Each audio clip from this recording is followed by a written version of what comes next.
Welcome to the UK Man Podcast, episode 54. I'm Tim. And I'm Drew. And on this week's show, Anatomy of a FinTech Startup.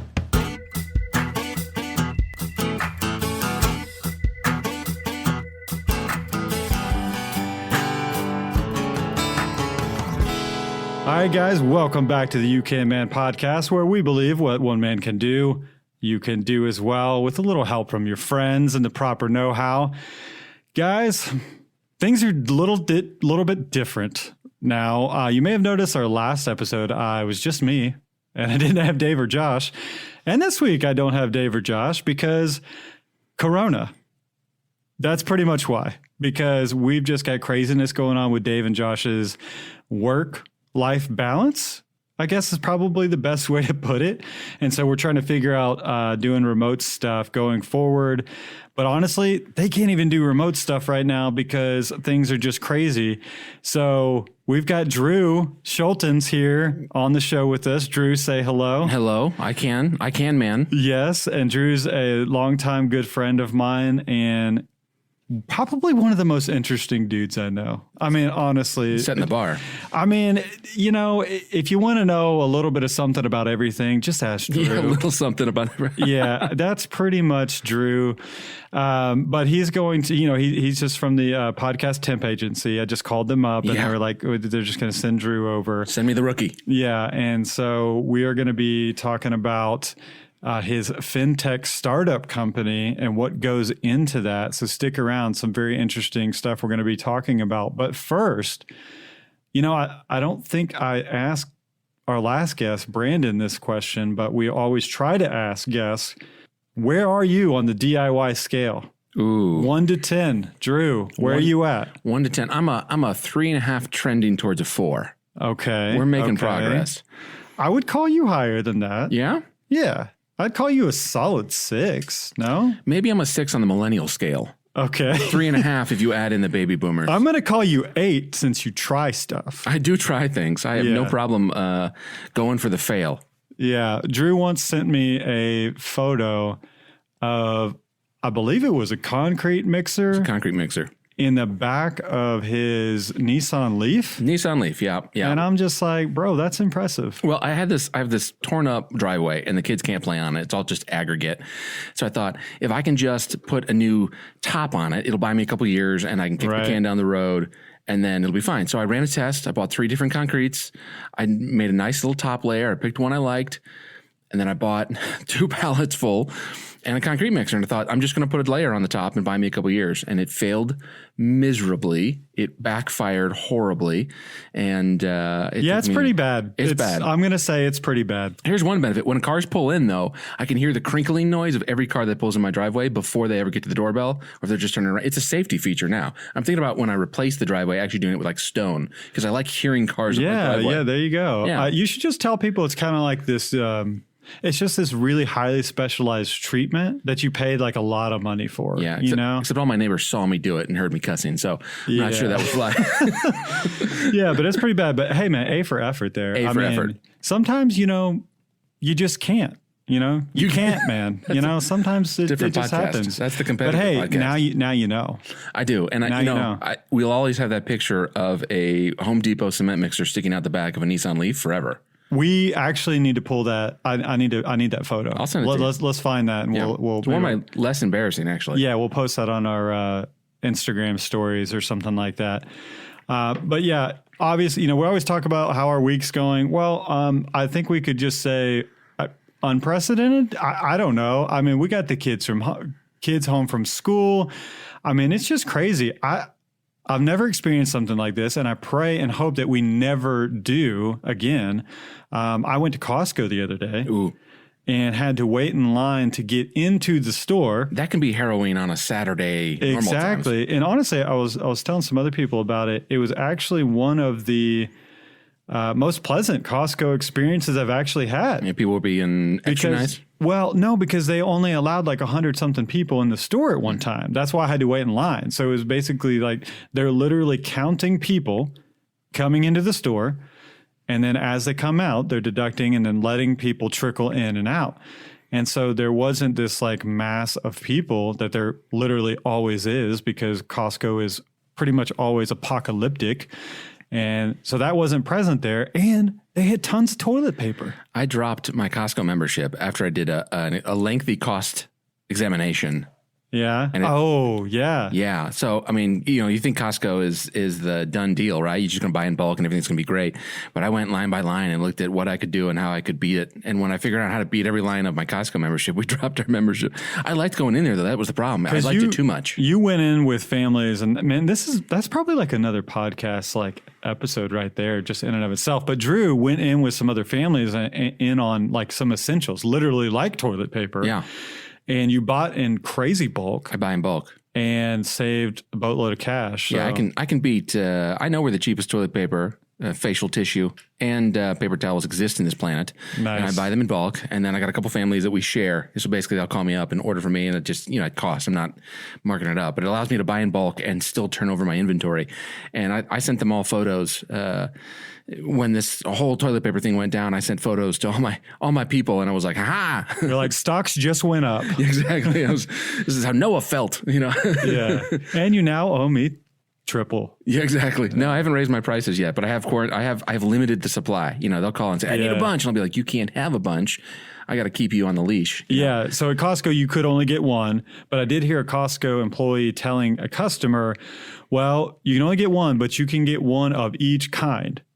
So if you wanted to get the Kirkland brand and then the Charmin and the whatever they got, you could have done that. It's an entirely temporary thing. I mean, the reality of capitalism is now that you've got a massive demand, supply will follow pretty quickly. And in literally 6 weeks, they'll be having deals overstocked in toilet paper. Oh, yeah. I mean, I thought the same thing. I was like, why are you people doing this? Like literally wait a week. And I was right.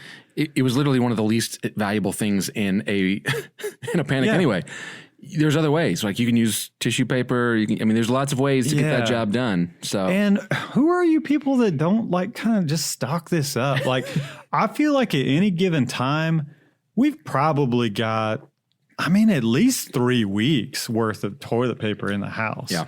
Now, maybe that's because we're Costco people and we just buy the big things. You Costco people. Yeah. That's a type of people. I guess maybe other people, I have to remember, people don't have room for it and stuff. Like I'm fortunate enough, we were in a house with a basement. And so, we could shove the extra toilet paper down there. Anyways, probably enough talk about toilet paper, but everybody's doing it. Just crazy times, guys. Yep. This is just like insane. I'm sure we're going to have stories to tell in a coming podcast over this. But hey, I do just appreciate all of our listeners, faithful listeners.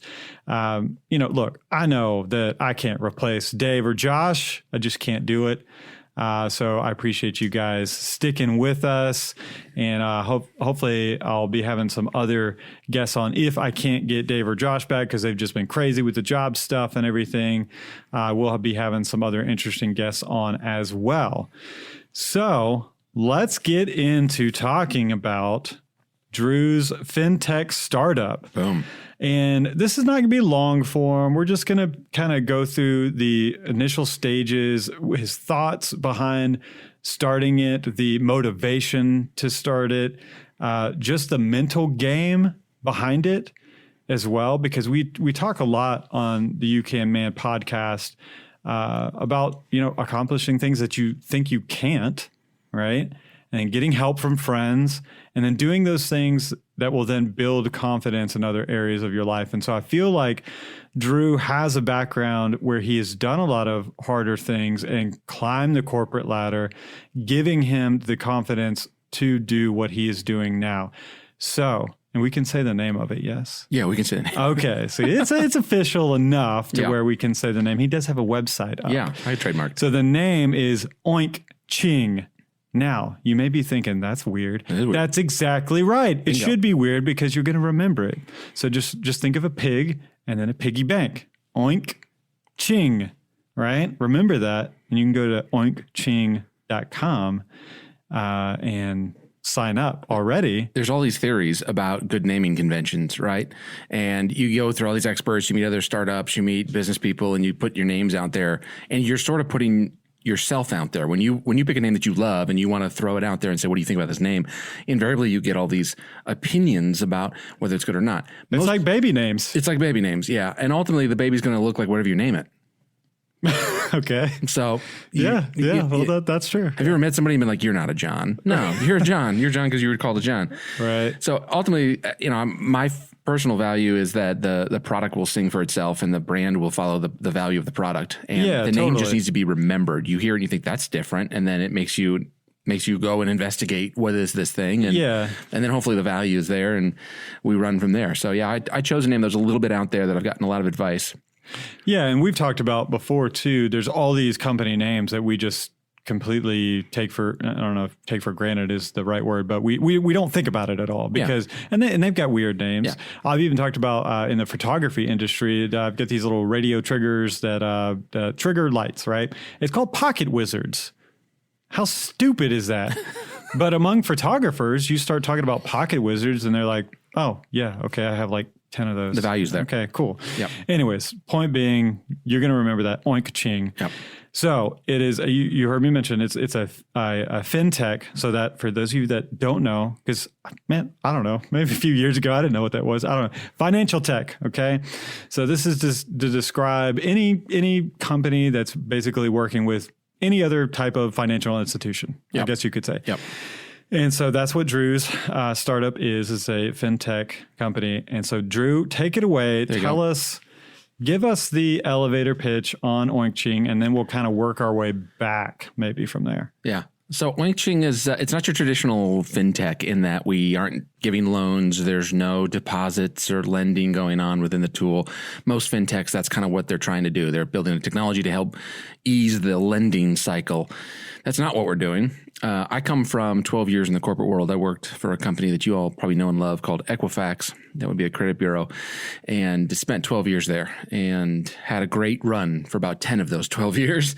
And I saw a lot of things and learned a lot of things. And I saw market opportunity in really what is the financial literacy space. And there's an ample amount of companies and opportunities for you to go out and find information about different financial tools, but there's a couple things missing: scale, accessibility, the way the information's presented and provided and structured. I think are just wrong. I just think they're wrong. And I've looked at almost every financial curriculum out there from start to finish, and I look at each one and think, man, but they're leaving out so much. And so this all kind of started out of I've got 3 kids, twin 8-year-olds and a 4-year-old. And I was thinking about how do I raise them to understand money the way I do. I'm cheap, I'm thrifty.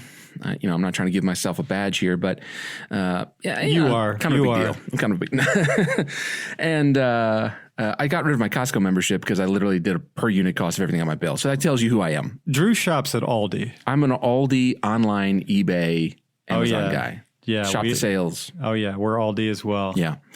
And so it was really an opportunity for us to think about how do I put all this together to create one congruent, intelligent, soup to nuts, financial literacy program. And then you have to solve the problem of how do you present it for the new age, for the new generation? How do you scale this thing? And so what OinkChing does differently is not only do we present everything in kind of YouTube style content along with a simulator, but we bring in the banks and credit unions so that they're forming a relationship with you. And that allows us to offer a lot of what we do for free. Yeah. And so any consumer, whether you're in the inner city or out in the country or in a, David's vineyard. What is the fancy vineyard? Martha's Vineyard. Yes. I'll never be there, so it won't matter. You will. Yeah, no. Anywhere you live, this is going to be something available for you that you can learn how all the pieces fit together and then go really in depth. That's another thing that's missing in financial literacy is the ability to go really in depth on things like 401ks and mortgages and managing your house as an asset, jobs, careers, spending, thrift. I finished writing a thrift course. It's 38,000 words. It goes line item by line item through everything that an average American household actually spends money on and teaches you why the prices are set they are, how to negotiate, and what to do in that space to minimize your costs. It's an incredibly detailed approach to thrift. I've written the course now. We're starting to shoot it. Yeah, and the way that your program is set up, it's tiered. You can pretty much go as deep into this as you'd like to go. Right. Yeah. So you kind of opt in. We've got a lot of interesting angles here because I'm trying to solve a lot of a lot of problems with one company, I suppose, but one is the idea that you need a tool that you're going to use the rest of your life. And so actually our pricing model, there's a lot of freemium, free services that you can get your hands on. That's because the bank and credit union is supporting this whole structure. So you're forming a relationship with a bank or credit union that wants a relationship with you. And then this more advanced curriculum you're purchasing, but when you purchase it, you own it for life. And so we continue to update.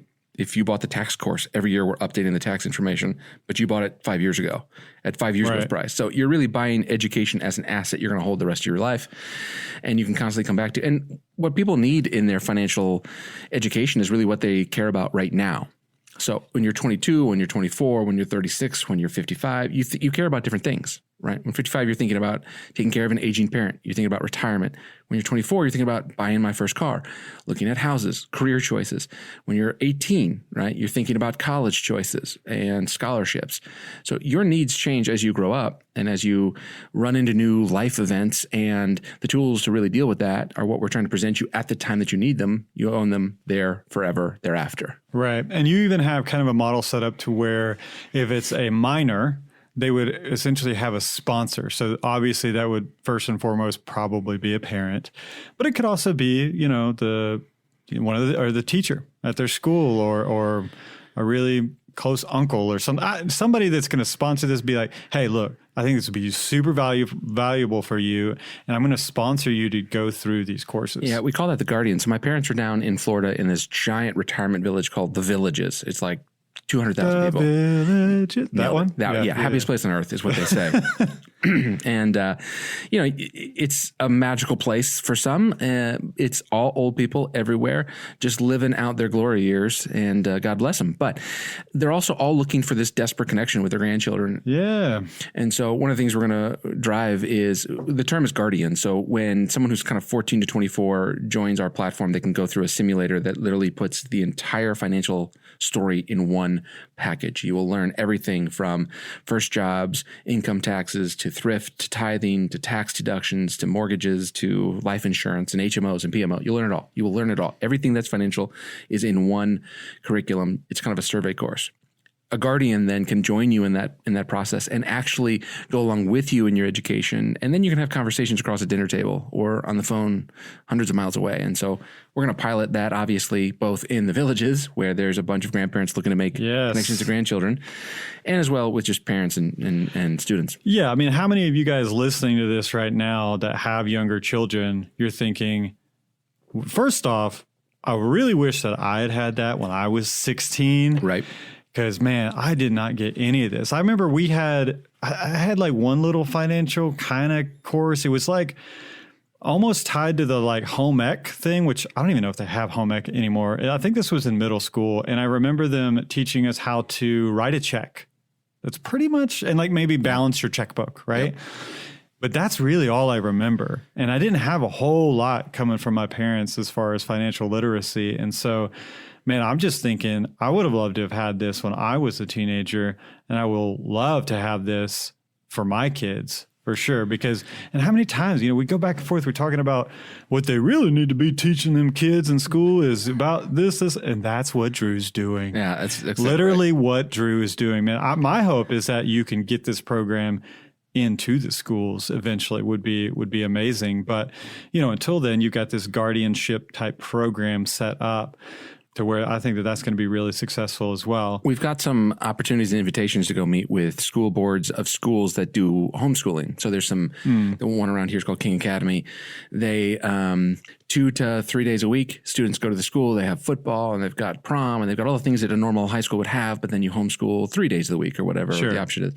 And it's a perfect curriculum for them because it kind of does that balance of home and school with a guardian over top. And I don't know if the public schools will ever get to the point where they can integrate something like this. There's been awesome education platforms out there like Khan Academy for years that have trouble getting into public schools. Right. My entire solution here was how do I scale without the schools? And then I think what happens is in time, time the schools catch up and they realize, hey, now that there's this infrastructure in place and demand, we can now integrate this into our curriculum. But I think it's going to be years before the infrastructure and support is there to push this kind of stuff in a public school setting. I think private schools and homeschool settings are really where we're going to cut our teeth in that area. I think parents and children will just do it. I mean, every parent that we've kind of thrown this out there and walked them through says, I wish I had had that, and I wish I have that for my kids. So that tells me I'm right on top of an option that I think will scale really well. Yeah. Now, I almost didn't come on your podcast. Did you know this? I did know this. Yeah, because I told you no unequivocally and within like seconds. Right. Yeah, because I was like, you want to understand the life of a startup. I don't have anything. Right. And that's fine because but I explained, I was like, Drew, that's totally fine. Come on anyways, because really, so now you've heard, you've been told the elevator pitch and then some on OinkChing. And so you know the concept and everything, but what I wanted to spend the remainder of our time talking about is just the mental game behind this. Even develop. You have a very small team now, but you've had some challenges, we'll say, with some of that, and just even just choosing the right people, like bringing those things together, all the legal stuff. Like I've listened to you for. We've met and hung out, and I've just heard you talk about all the legal stuff that you've had to do, all the, how to divvy up shares and stuff like that, because you're doing all this legwork for when you do become successful. And those are things that you have to do that takes an incredible amount of time on the front end, but pay huge dividends. No pun intended. No, there's no pun. That's exactly what I want. In the future. Right? Yeah, it feels like you're pushing up a ball. You get this feeling that eventually the ball is going to start rolling down the hill and all you'll need to do is course correct. But when you're starting off, you're doing nothing but pushing a ball up a hill, and you literally feel like every day if I don't wake up and do something, then nothing will get done. That's just literally how it's all going to play out. And most days that's exactly what it feels like. It's absolutely brutal. And I was like, I don't have anything to share. I mean, I can't sell you the product today. We're still in product development. We've raised about $250,000, family and friends. And we're living off Which that. Is no small task. That's no small task. That is something to celebrate right there. And the reality is, being both in Atlanta and in the U.S. at this time, there's more infrastructure for startups than there's ever been. There's pathways, there are incubators, there's ways of doing things that are kind of predetermined. There's tools, for our shareholders. I have a tool online that all the shareholders can see their shares, track transactions, look at what's called 409A valuations. They can do all sorts of things on that tool. Well, just a couple of years ago, those tools didn't exist. And now there's 3 or 4 companies that are actively presenting that tool. And oftentimes those tools are free to the small guy, of which I still am. Co-working space. I just signed on with a co-working space here in Marietta literally this week. I can't go in now, so that was kind of waste. But I share desks, and it's a place to go and commune with people and get to know networks and just have a place that I can meet in a conference room with my developer so we can talk face-to-face with a whiteboard and a screen. There's all sorts of resources that exist today that never existed before. Nevertheless, it still takes the same pint of blood, pound of sweat every day pushing the ball with no guarantee that you're going to make it. The only reason I've got any shot of this, frankly, is because the whole house is kind of behind this dream of mine. And because of that, it's easy when you're young. It's easier when you're younger and you got nothing to lose. Shout out Allison. Yeah, that's my wife. She's mega awesome. She's, there's a lot of stress that goes into watching the bank account go down day after day. And just to let our listeners know too, like Drew's potential in corporate America for making really, really good money is high. He came out of a high position at Equifax, and I do feel like that played a big role in just giving you the confidence to do what you are doing.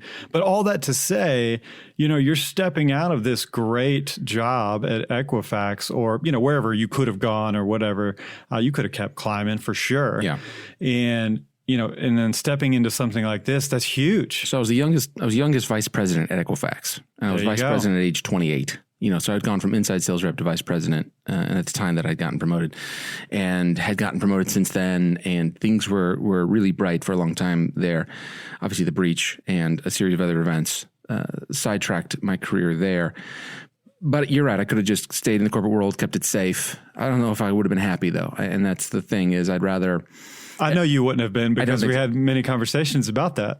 There comes a time where if I wasn't climbing, trying to do hard things, that I just wouldn't be able to wake up in the morning. And so even in the corporate world, I always took the hardest job I could find, the one I wasn't qualified. I've told how many times have I said to you, I've never been qualified for any job that I have ever actually had. And I figure it out. Right. And I become qualified. And no sooner do I feel good and become qualified and hit a home run, that I turn right back around and take a job that I was utterly unqualified for and start all over again. So, it's one of those things where it's just like, when I left, this is it. I'm going to put it all in here and let the chips fall where they may. Yeah. And you have that drive and that attitude in you to not be afraid of learning completely new things. Like, you're cool with jumping into something new and learning it. And that's what you have to be an entrepreneur. It's like the you can man of business. Yeah. Like this year I've incorporated in Georgia, unincorporated in Georgia, reincorporated in Delaware, hired a legal team, done a bunch of trademark copyright work, written curriculum, shot video, edited video, built a YouTube channel. I mean, it's one thing after another, right? Built technical requirements, test cases, everything.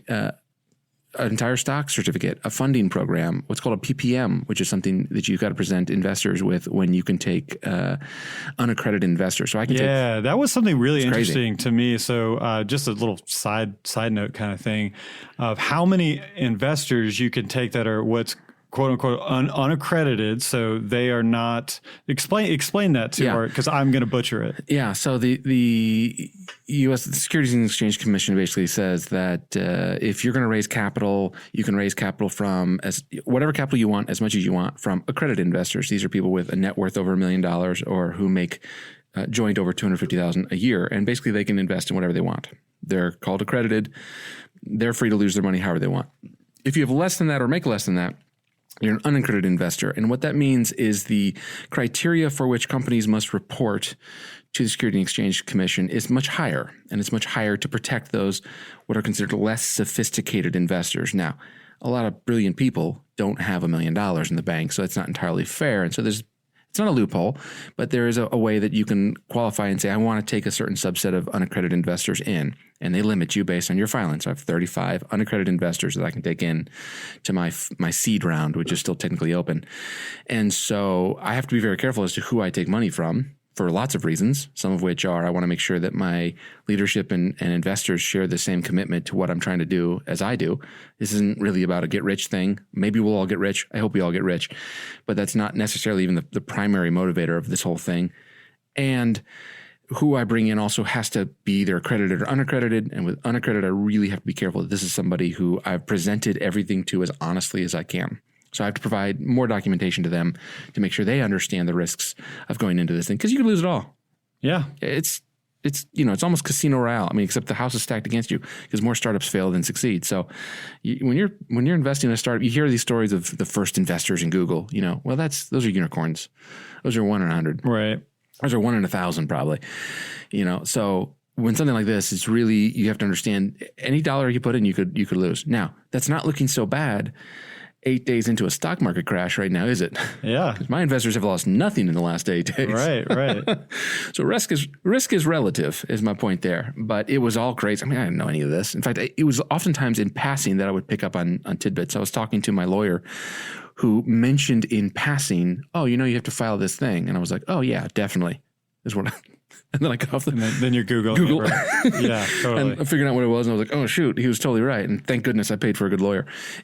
So a lot of times you find these things. The barriers to starting even a small business in this country, I feel like, well, I don't know. It kind of depends on how you look at it. But I think I take, like, even the stuff that, I run a small photography business, just the stuff that I got to deal with every year, business license, business personal property tax, like all this just stupid stuff. I say stupid stuff. I mean, it's necessary stuff, but it's just all of these extra things that people don't think about. All these people that just work for somebody else and they're content doing that, and they've never gone into business for themselves, really don't have any idea as to what goes into doing all this. Because I run a very small business, and it can be a big headache at times making sure you've got all those T's crossed and I's dotted. And so, man, even with you and raising capital, It's crazy, all the extra stuff. I always met these entrepreneurs in this line of work. You meet other entrepreneurs pretty readily. And there's this divide. There's this separation whenever you meet an entrepreneur. They're usually really exciting and really dynamic, but you also don't feel like you get real close to them. You feel like you're in different planets. And the reality is, I think you are. I can sense myself changing in this process. It's very much you're with me or you're against me mentality, which I'm not sure is healthy. I mean, I don't know who I am at the end of this thing. I got to be really careful and be really humble. Again, the wife helps with that. This is going to be as much, her doing as mine for everything she sacrificed throughout this whole process. But the divide is that they understood what it took to build something, and you can't possibly unless you've done it too. And so I feel as if I'm like, if we're standing across the Grand Canyon, I'm right now down in the Grand Canyon looking at both sides, wishing I was on either side. Yeah. But that's the cost. That's what you have to pay. And I may fail miserably. I might succeed on any variant of great to meh. Either way, at some point, I'm going to be outside of this valley, and I will have known what it took at least. Yeah, and you feel like you pretty much burned the ships. I mean, you could go back to corporate America. There is that. But as for right now, you are sold out on this. You are going for it 100%. Something changes when two things happen. When one, your wife commits completely to your plan. So she's got 3 jobs now. And there's incredible blessing in that. One of her jobs is VIP Kids, which is teaching Chinese kids English. And so we heard about the coronavirus weeks and months. So we are stocked up on everything before there you go. We knew because she had gotten this job with VIP Kids. She's got 3 jobs. I get paid a little bit out of the company. I make 1/8 of what I used to make at Equifax out of the company. It's not enough even to pay the bills. In fact, it's about 1/4 of what it needs to pay the bills. But her income, my income, that combination is enough to slow the burn to a rate that our giant cash war chest that we built before we did this is going to give us a long enough runway that we should be able to see this thing out. Right. So that's one.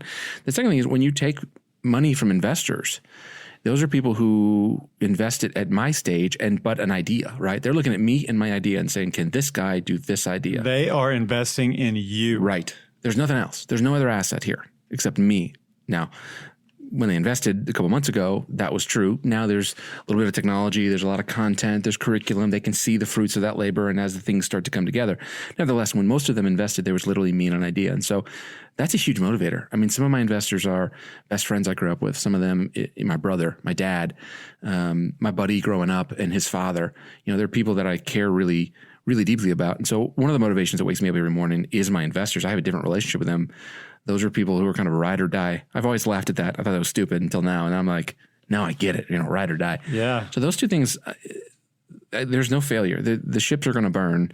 We're off to the races, and we're going to do this thing because there's now a community behind me who believes in this thing, and I just don't want to fail them. And I'll work harder for others than I will for myself. Yeah. See, these are the sorts of things that I wanted to hear. You're exactly right. This is exactly what I wanted. So the script you gave me, I'm reading it. No. There's no script. These are the sorts of things I wanted to hear because I wanted to hear about that mental game, about burning the ships, and just like where your head's at when you have burned the ships and you're just going after it like this. And so you don't have to burn the ships. Yeah, you don't have to. But I think when you're raising $250,000 and your investors are expecting you to get a product together, maybe you're at that point. When your ambitions are large enough, you have to jump, right? I mean, there are some companies and ideas that you can kind of slowly walk into, especially in an established market. Yeah, that's true. You could kind of fiddle your way into something. But when you're trying to create something as large or as ambitious as this, I'm literally proposing a new market, right? This is a new market that I'm